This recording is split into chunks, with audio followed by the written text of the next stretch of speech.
ങ്ങൾക്ക് പിഴയൊടുക്കി കടന്നു പോകാവുന്ന ഒരു കേസാണ്. 1 കിലോഗ്രാം മുതൽ 20 കിലോഗ്രാം വരെയാണെങ്കിൽ അത് മീഡിയമാണ്. 20 കിലോഗ്രാമിന് പുറത്താണെങ്കിൽ മാത്രമാണ് അത് 20 വർഷത്തോളം റിഗറസ് ഇംപ്രസ്മെന്റിന് പോകുന്നത് കൊമേഴ്സ്യൽ ക്വാണ്ടിറ്റി. നോക്കൂ, 100 കണക്കിന് കിലോ കഞ്ചാവ് കേരളത്തിലേക്ക് ട്രാൻസ്പോർട്ട് ചെയ്യപ്പെടുന്നുണ്ട്. എവിടെ നിന്നാണ് പ്രധാനമായിട്ടും വരുന്നത്? ഒഡീഷയിൽ നിന്ന്, ആന്ധ്രാപ്രദേശിൽ നിന്ന്, തെലങ്കാനയിൽ നിന്ന്. അതേസമയം മെറ്റാഫിറ്റമിനും MDMA അടക്കമുള്ള മാരകമായ സിന്തറ്റിക് ഡ്രഗ്സ് വരുന്നത് എവിടെ നിന്നാണ്? ബംഗളൂരുവിൽ നിന്ന്, ഗോവയിൽ നിന്ന്.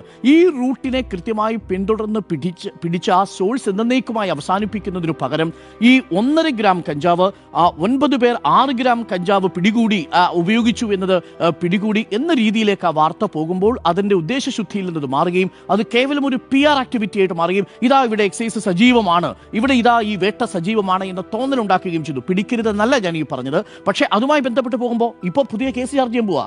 വീട്ടിൽ നിന്ന് വടിവാളും വാക്കത്തിയും കണ്ടെത്തിയിരിക്കുന്നത്. ഫ്ളാറ്റിൽ പിന്നെ വാക്കത്തി അല്ലാതെ വേറെന്താ വയ്ക്കുക? നമ്മുടെ വീട്ടിൽ വന്നാൽ കാണുമല്ലോ മാരകായുധങ്ങൾ. ഒന്ന് കോടാലി, വീട്ടിൽ തേങ്ങ